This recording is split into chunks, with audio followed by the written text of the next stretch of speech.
ended up stumbling a little bit. 5 games against CLG, and now they come in and they lost a key factor in how they were gaining their early game advantages. So they need to find their identity again.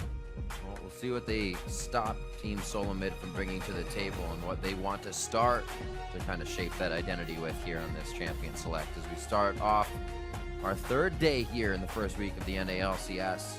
Start the end of the week here with this game in the Battle Theater. NA picks and bans are actually quite interesting right now compared to the rest of the world. Zyra is highly prioritized right now with an incredibly high presence in North America in both pick and ban in terms of how many games we'd actually seen her in the Champion Select versus every other region. Karma's up there as well. Some regions are actually picking Karma. Korea is also on top of that, but not to the same level that we are here in NA. And Azir, it's funny because Azir's actually been picked 3 times, banned away a lot, but hasn't won a game in NA yet. Kindred kind of feeling the same way in that sense. Yeah, Kindred's 0% win rate on 2 picks. Yep.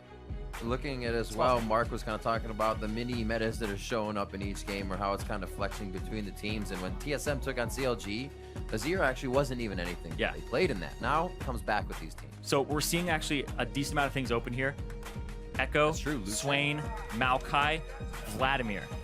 We're seeing a lot of powerful champions rise on top of that as well. A lot of things here. A lot of power picks. I'd be very surprised if this wasn't one of those power picks first pick. Even Lucian. Biofrost got a lot of love in this ban phase. Yeah, that's true. They threw a lot at Biofrost. 2 supports. We saw him on Karma. What else does he got? Yeah. Does he have other aggressive champions? Because they banned out the 2 champions we saw him play. There might be a Thresh. True. But they banned out the 2 champions we saw him playing, so he's going to have to go to something else. That Rise is going to go over to TSM to start off as well. We can see the team of Liquid chatting it up, making sure they know what their picks are. It's the Maokai, it's the Lucian. Why not? You have a great start to a team there, and you can really put anything around it. You have a bit of initiation. You also have a way to peel for your AD carry already. What is going to come out on the side of Team SoloMid? Been playing pretty methodical. Still a team where we see a slower early game, and then Bjergsen showing up in the late game fights, or Haunter kind of carrying from those late game fights. Yeah. Styles TSM still rolls with. So right now, I assume you'll pick up a jungler, maybe pick up a priority support, possibly the Trundle, which is next in terms of popularity after these 2 in NA. Like you said, possibly a Thresh. The thing with the Trundle is it doesn't give you that type of lane presence that Biofrost has had alongside Doublelift to win the lane. Bard is still there. That's true. Bard is actually... You could actually pull out the Bard for this. Bard is actually rather low priority in NA compared to other regions, so it's actually quite interesting. Junglers as well kind of pushed to the side here. Rek'Sai is going to get picked up, but there were, like you said, there were a lot of other picks left up. And we've seen them roll around as Echo, Rise, Maokai, and Lucian before the jungler does get grabbed. So that doesn't really mean too much for TL. Yeah, show the jungler here. These are flex picks as well. Rise and Echo, you can put one in the top, one in the mid. Both of them are reversible there. But this is big because TSM ended up getting 3 what are S tier now, S tier champions after what was banned. Rek'Sai is pretty much next in the tier list after Kindred and Italy in the jungle. Rise, top tier top laner, as well as Echo. So TSM right now basically have everything you want. And TL, a little bit different here. Well, they have the wave clear now, that's for sure. They're able to keep themselves safe if they do get sieged on by this team. Just completely dove over and over again, depending on how good the positioning becomes and warding from TSM. I actually have the work cut out for him. I actually think Anivia is incredibly powerful, especially on this patch, 610. Anivia got a lot of quality of life changes that ended up buffing her and making her feel really good and not so clunky, but it ended up giving her a lot of power, low mana costs that haven't been nerfed, which they are in 611. But Anivia against Rise, you have the wall to keep him out. You have slows, you have a stun. He usually stands pretty close to his initial point while he's slinging spells because they do have a cast time. You only need a moment to break that. And I expect him to go Strength of Ages, because when you're Anivia and you get Strength of Ages, the health is actually multiplied by 2 because you have your egg. And Rise typically early on does not have enough mana to kill 2 HP bars. Phoenix can try to go hard in that lane, keep it pushed up, keep Bjergsen in the mid lane. Kind of what he did with Zillion as he was playing against Huhi. Just kept him in the mid lane with pushing waves.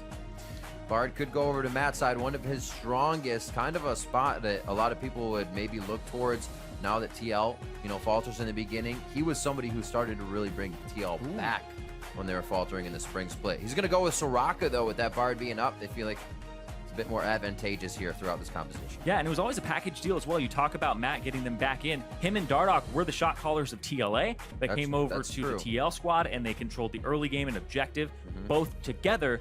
And now Matt is doing a lot of that on his own, and he's getting some assistance from Matt and Lorlo, but it's still not that same commanding jungle presence that we had seen from Dardoch.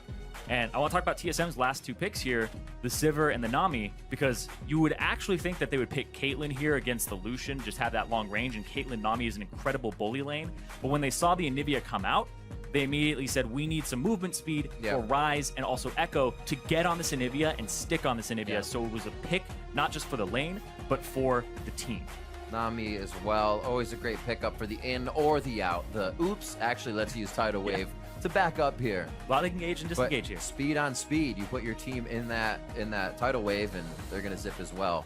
So can TSM roll on with another win, or will Liquid stop them cold? Tell us on Twitter. Use the hashtag TSM win or the hashtag TL win, and we'll tally those up as we get into game. We're going to have to see if TL can grab the early lead. It's really going to be helpful for them since TSM has seemed to get their warding out early, control these objectives with the Dragons being a new thing.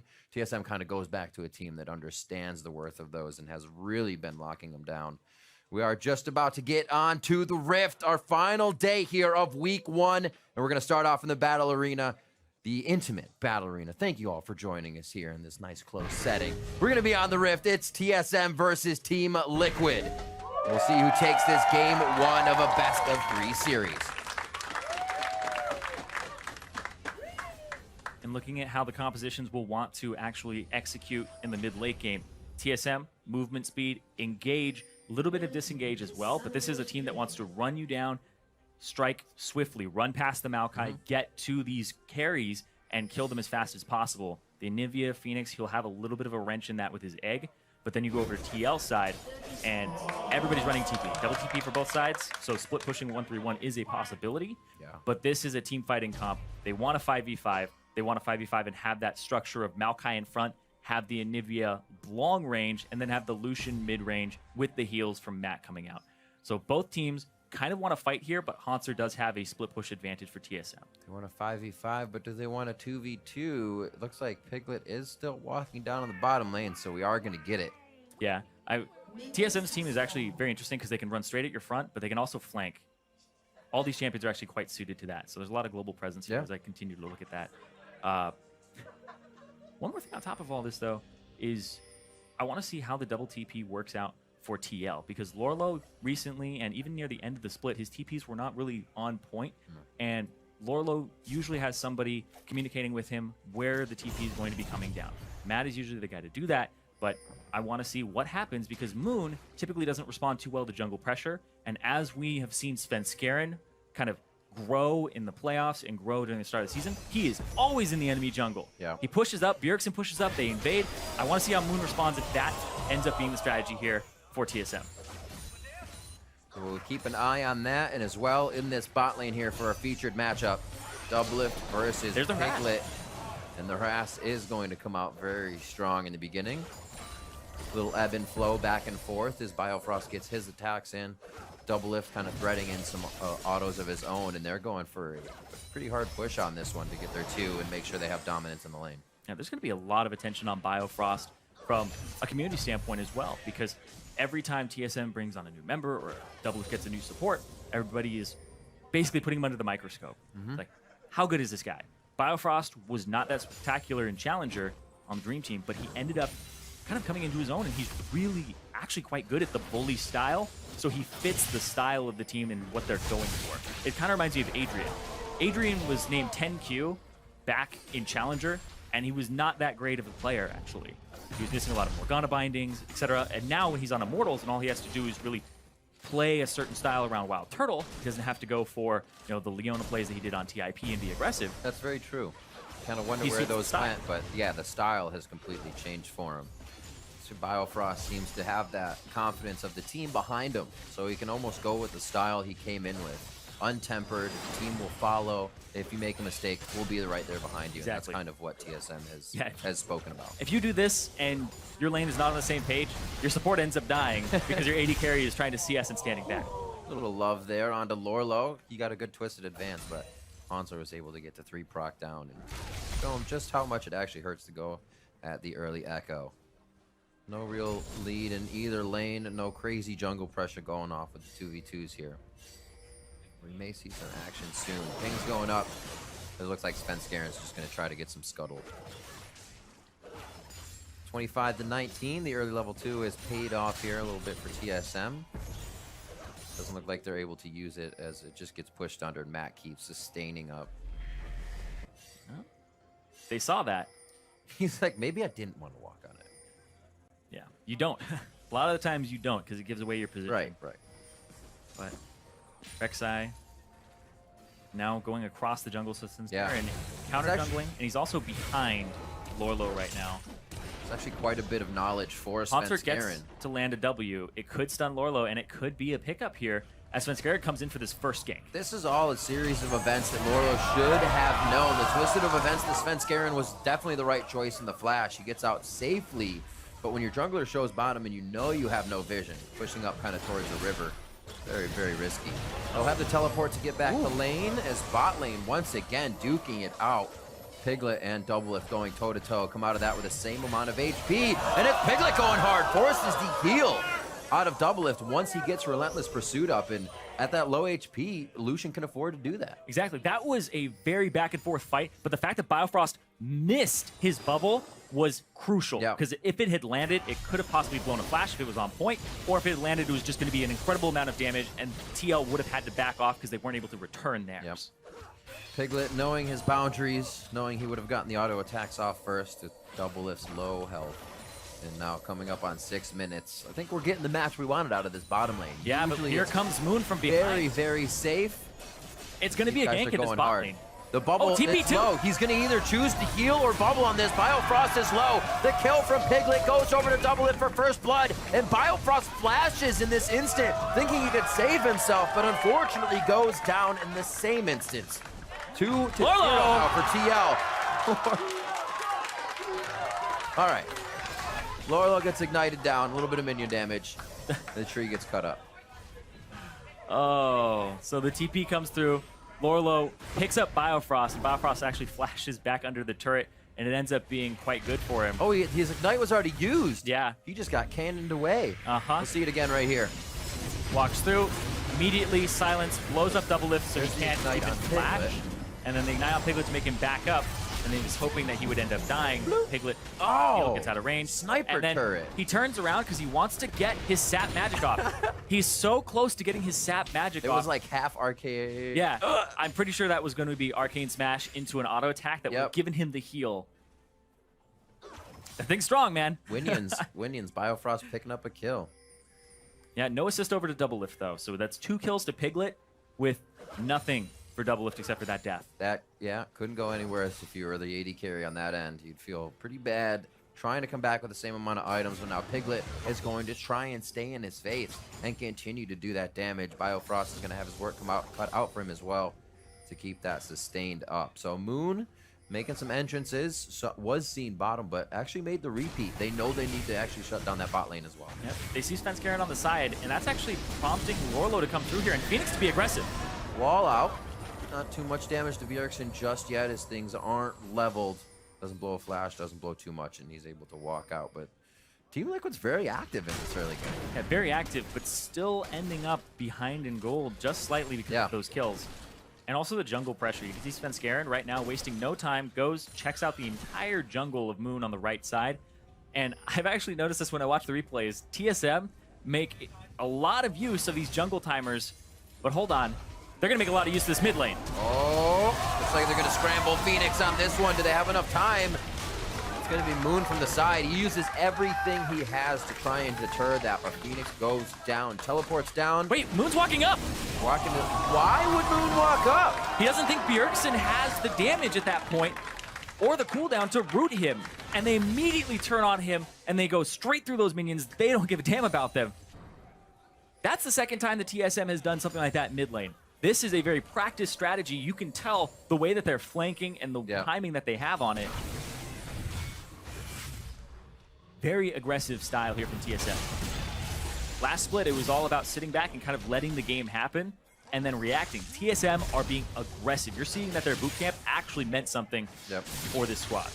And they're promoting this very quickly. The vision's not necessarily there, but they're still going in as fast as they can. Yeah, multiple flashes. That is no hesitation there. They know Moon is doing the red buff. They know he's on the left side of the map. Avoid it, go in, guaranteed. Guaranteed that it is a 3-on-1 for that moment, and Moon walks up, and you think the minions are going to body block some of that for you, but it's not. But everything they have in timing works out for him too. If it went bad, Haunter had Chrono Break. He was the first one to take aggro. Very well planned in the whole situation. Team Liquid are now thinking, why weren't our ganks becoming that successful? Why couldn't have gone that well for us? And it makes it more difficult now, because once you try things and continue to fall behind, where do you find the window to get the advantage? Exactly, and that wasn't even a TP from Haunter, right? He walked down from top lane. Lorlo used his TP to get to the bottom lane, so the TPs were completely up for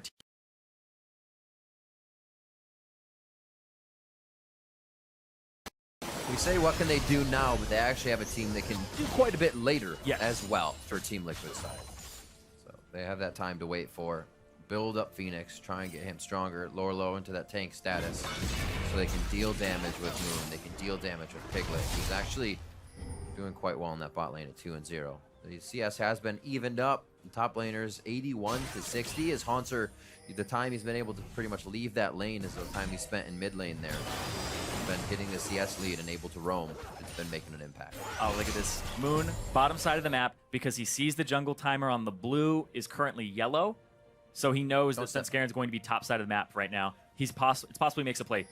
Everybody's making use of these timers that show on the mini-map. That he didn't step on could be the Void Rush he wishes he stepped on. We'll have to see here. There it is. Goes down. There's the Void Rush right over to the Krug pit. And that's going to deter them from the fight. So one or the other. He steps on it, he comes over. They go for the gank, he comes over. Didn't get the hand off the blue, though, so no blue over That's true. That's true. Bjergsen just yet. Bjergsen will go back. He'll be like, I'll just come out and get it myself. Yeah. He's getting pretty big himself here. And actually looking at the mid lane, Phoenix took Thunderlords. He didn't take Strength of Ages. We've seen both for Nivea. The Thunderlords is just that huge amount of damage where you have extra flat penetration from the Precision Mastery. And the Strength of Ages is just survivability because you rely on Nivea's already high damage, but it's a stylistic thing. Yep. We know Phoenix. He likes to do damage. Yeah. He's the one making plays a lot of the time. Him and Piglet. Matt as well when he's on a Bard on that Janna. This time it's going to be the Soraka for that bot lane, who so far have gotten the featured matchup, I'd say, in their favor for the most part. The rest of the map not going in favor of Team Liquid, however. Strong solo lanes from Bjergsen and Haunter. Svenskeren as well getting in on some mid lane ganks here. So TSM is saying, all right, if the bot lane's kind of going to be like that, they're going to be aggressive, Moon will keep being there, we're going to work the other side of it. I'm just looking at how aggressive TSM is being as well. Even just looking at Biofrost's Spell Thief's Edge, he actually has generated 100 more gold from the auto-attacking than Matt. But look at this, up top, more! Here comes TSM being aggressive again. Lorlo, twisted advance, Vengeful Maelstrom is on. Goes down eventually. 3 is a crowd, and it's too much for Lorlo to take on. They're going to have this turret as well. Maybe a Dragon Answer on the other side, but it looks like they're actually going to be going for the turret as well, yeah. They're actually going to want the kills and the turret. He walked over it. Did they spot it? They pinged it out.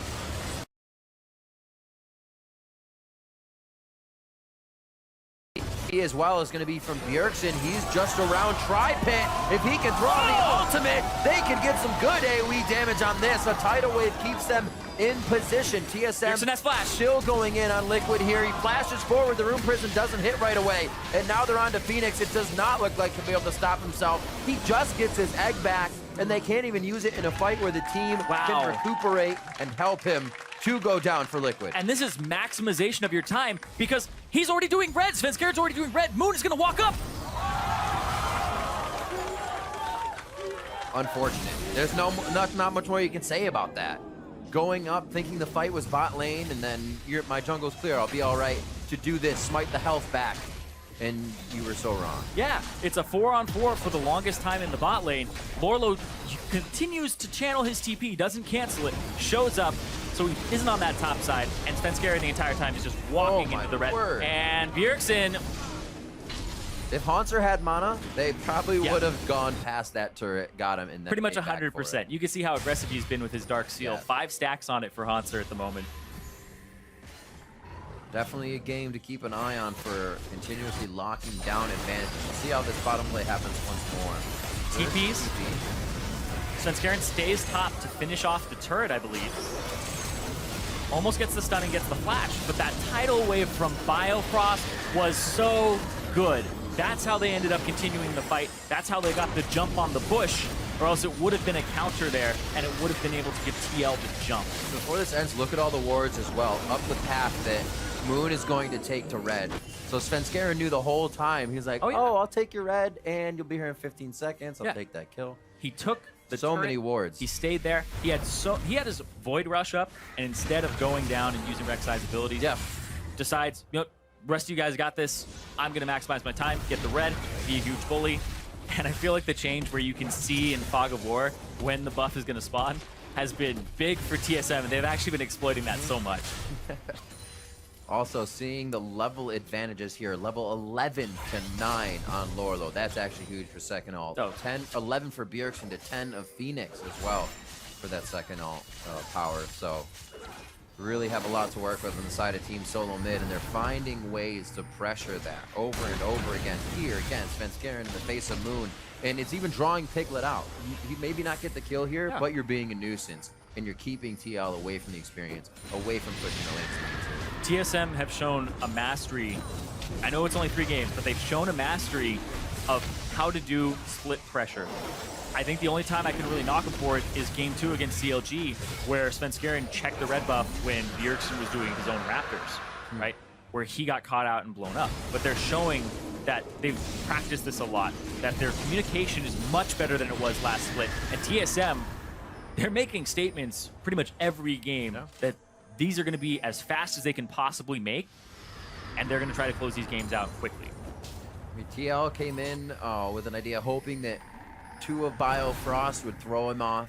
He wouldn't be able to kind of be a link they need in the bot lane, and TSM could crumble there.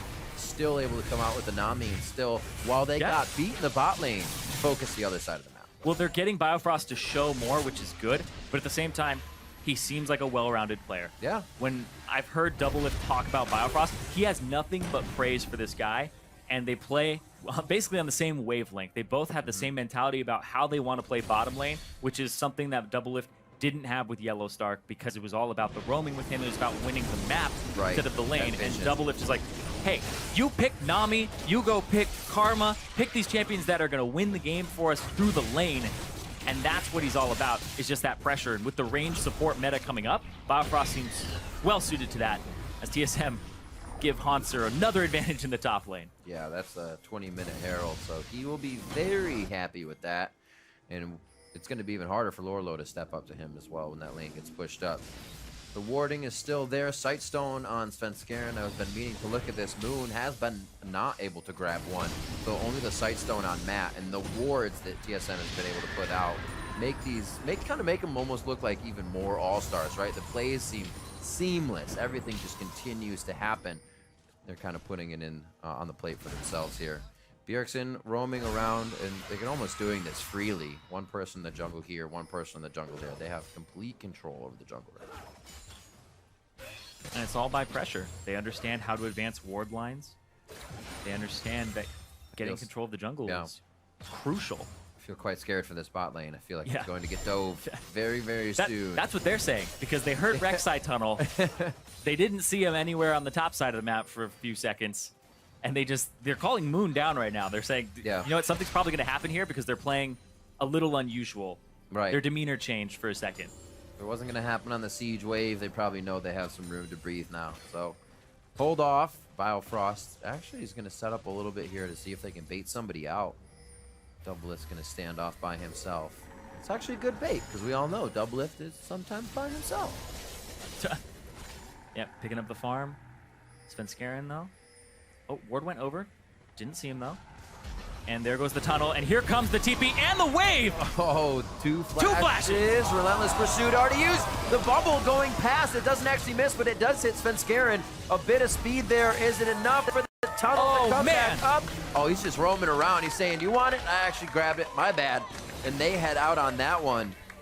Even though it didn't look like the opportune time, they were still able to execute.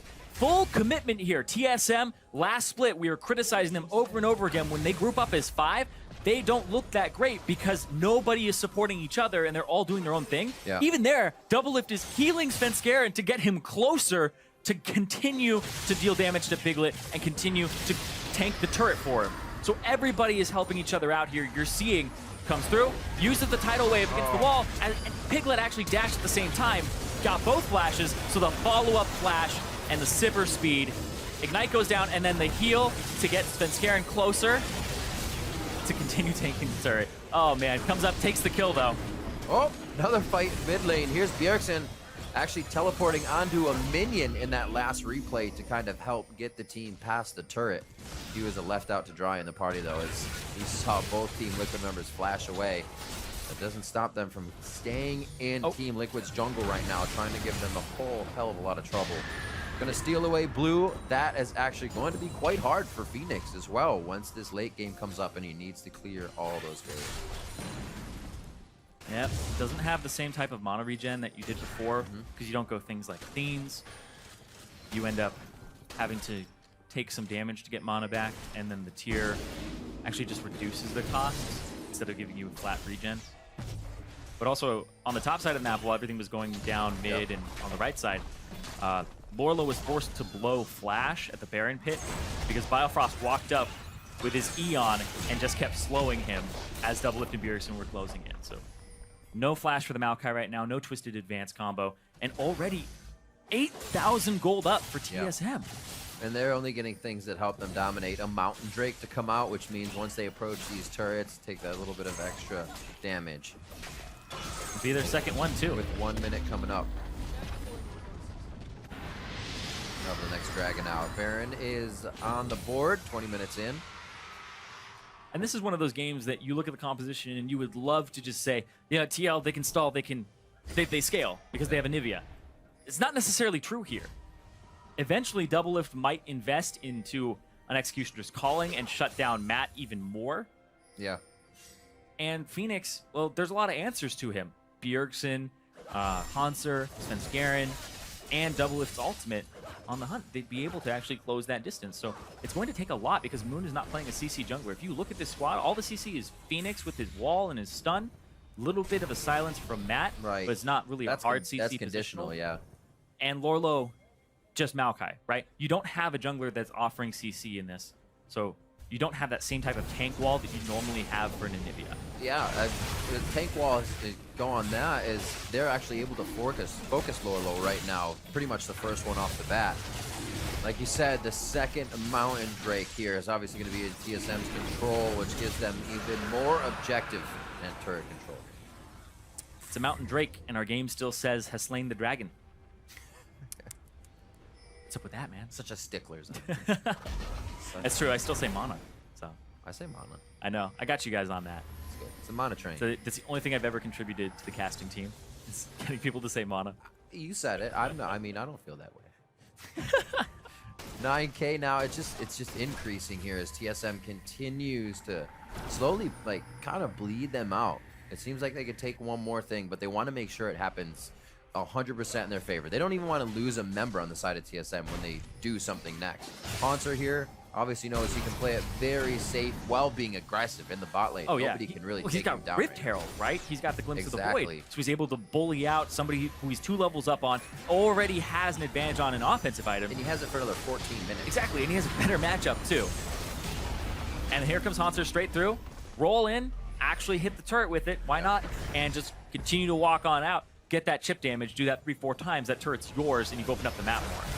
But look at that wall, and all the CC used. Oh, Svenskeren very low. That seemed to be the focus, and Liquid wasn't really drawing their eyes to the rest of the members coming in for TSM. The vision doesn't seem to be there to want to go on either side of the wall. Some minion waves to be prepped as well, and TSM backs off of this fight, knowing They still have the lead, and they can play it safe. So Biofrost is actually showing really good usage of the ultimate here, the tidal wave, because a lot of people are going with the flavor of the month and being like, oh, I'm popping on Nami because it's a good champion. You know, it's just going to be very easy to play because I just need the pressure. But he's actually using the abilities correctly. He's showing mastery of them. So he's showing that he didn't just pick it up because he wants to get on that train. It's also, this champion is actually quite good in his hands. Maybe he's played it a lot before. I would actually probably say he has, because he's actually using it on choke points, whereas your initial reaction would be, I'm going to throw it at people directly and like knock up the back line. But he's like, no, I'm going to go through choke points, make sure that they actually can't use this point as an option and get it for my team. He was also using Braum Alternate the same way the other day. Yeah, as a support main myself, I feel there's this inkling of love playmaking to Biofrost, so he focuses on those types of champions. He likes to be able to get in the front, have the team follow him for a flash bubble or something like that, and they're confident in that from what we've seen in the play. And it's a little different too, because it's not just solely I'm gonna make plays, I'm playing Thresh, right? I hope the guy, it's not just I'm gonna play Janna and do something with the Monsoon and save my team. Exactly. I want to initiate that fight. Exactly. It's enabling his team to continue making a play. Yeah. Because if you tidal wave a choke point, it cuts off an option that makes the enemy team more predictable, because you're like, oh, he's gonna do this or that, and it's like, well, he can't do that anymore, so he has to do this, and then your team follows up on that. And it looks like this one guy's doing something completely brilliant. It's like, oh, he got him. It's like, well, actually, he had really no other option because it was cut off by this guy. And that's what Biofrost has been doing this game. You make other players make the play. Like, you already know what's gonna happen. Yeah. Force them into the wall, force them into the bubble, because you know the positioning. 9-2. The knowledge of positioning, warding, and the rest have given a 9,000 gold lead. Actually, they've earned the 9,000 gold lead to TSM. 2 Mountain Drakes as well. Means bad things for the objectives and turrets on the map if they are able to approach. And this is where we figured TL would be able to somewhat hold here, right at the front of their base. It's 1-3-1 get some though. clears down. It's going to be a 1-3-1 here, and the top jungle is where TSM want to ward up, clear all the pink wards, clear all the vision, rotate back and forth, and get swift hits on turrets, and then retreat back to where you were and continue pushing. And sometimes group is 5 and collapse, but make sure you shoved your waves out so you can come back to them right after, which is just what Bjergsen did, and Hanser will most likely do in a few seconds here, or he's going to rotate to mid as they 4-man top because they have the inside track here, and they're getting that damage. It's been Scarin stops them from coming in. TL consistently there second. Oh. Piglet gets caught in the front. Piglet flashes out of that with Here the comes wish. Hanser! Matt keeps him alive. Hanser to the back line to take Piglet down immediately, even after he uses both summoners. Hanser is a beast in the back line right now as Lorlo tries to do the same on the reverse. Lorlo now coming back for Peel as he realizes he can't deliver the same damage, and TSM pushed through another turret. 2-1. It's not over. It's never over, it seems, in this game. Hanser still in. Hanser still alive with the shield from Parallel Convergence, and they've pushed off Liquid once again as they went in for a pretty heady initiation there, but didn't want it in the end. Yeah, I didn't see how Biofrost ended up dying there, so I'll have to look at that again when we get the replay, but that was TSM all on the same page with the team fighting. Hanser with the brilliant flank. Phoenix had to clear out mid lane, so he TP'd into the fight as Hanser was already flanking and walking up. He didn't even have to TP. He walked up to that fight and was able to get the best positioning on it that you could hope for as an Echo.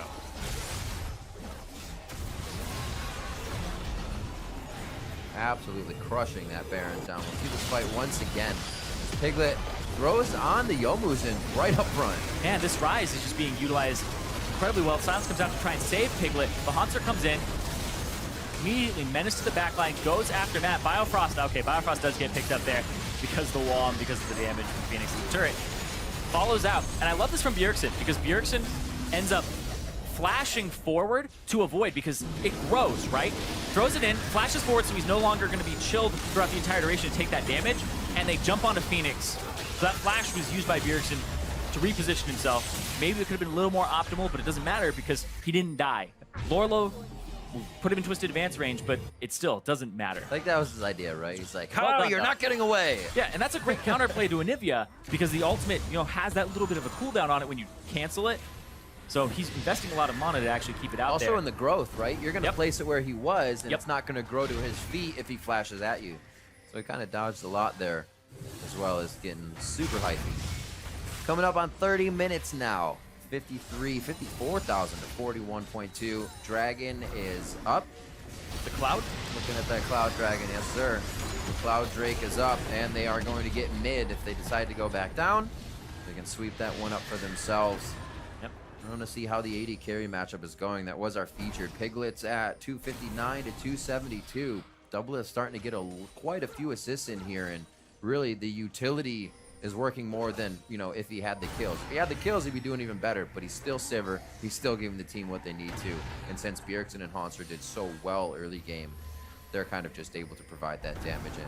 Yeah. Banner of Command as well to make things even harder coming out from Biofrost. Well, it's Banner of Command. You have Baron buff. You have 2 Earth Drakes, Mountain Drakes, There you go. And so you 1-3-1. Hanser just got the turret top. He's on the inhibitor. You have the bottom turret taking damage, and now they rotate to mid. Oh, onto Bjergsen! He gets walled in! Looks like they're gonna be able to get themselves some nice kills here as Hanser picks up the top. They're still losing a little bit everywhere, but trying to claw themselves back in. And Team Liquid find a few kills, some breathing room, but for how long? TSM is gonna be right back to the batting order and at the front door in just a few. Yeah, way too far forward. As Anivia approaches level 15, it's actually Crystallized Max second, so he has max rank wall to wall them into the base, and a good defensive option there. And picks up 2 kills because both Biofrost and Bjergsen had to walk all the way around it. But, oh, Moon. His jungle has not been his jungle this game. How relentless. When you think you have CC to hold him down, but it's just not enough, and then he zips away. Hanser's running around. I gotta get player of the game. I gotta get player of the game. Gotta get it again. He already got it once. Yep.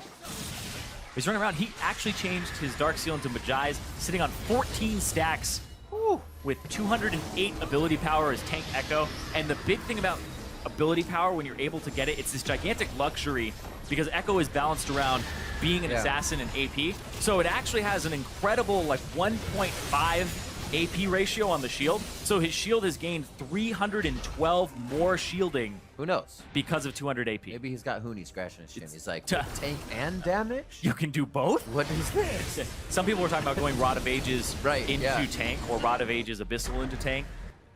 There's a lot of Echo builds currently on 6.10. 6.11, he has been nerfed in multiple ways. So, don't completely recommend trying it out just yet. Do not try. I have not tried, so I cannot recommend it in confidence. It's a nice guy recommendation. Yeah. Save yourself. But Hanser on the left side of this last inhibitor turret, and they have to defend it. Wall is going to be down now. Doublelift has the ultimate, and this is going to be the engage coming out. Hanser is just toying with the back line right now. Phoenix looks like he gets taken down, scrambled up once again. Lorlo tries to stay on the front line to mitigate some of that damage with his ultimate, but it's not going to be enough. TSM are just cruising through the base, cruising through Team Liquid's members, and they're going to be looking for the Nexus turret soon. The minions are there. The damage from 2 of the Mountain Drakes, as well as the Baron. I believe the Rift Herald is even still on Hanser right now. He got it at 16 minutes, so he's good to go. They're going to be on the Nexus turrets. They're going to be on the Nexus. TSM will look to take game 1 of the series over Team Liquid. And the saying, if they take an inch, they're going to take a mile, has never meant more for TSM. This squad looks incredibly aggressive. They have pressure in every lane, and they group up and they identify where the opportunity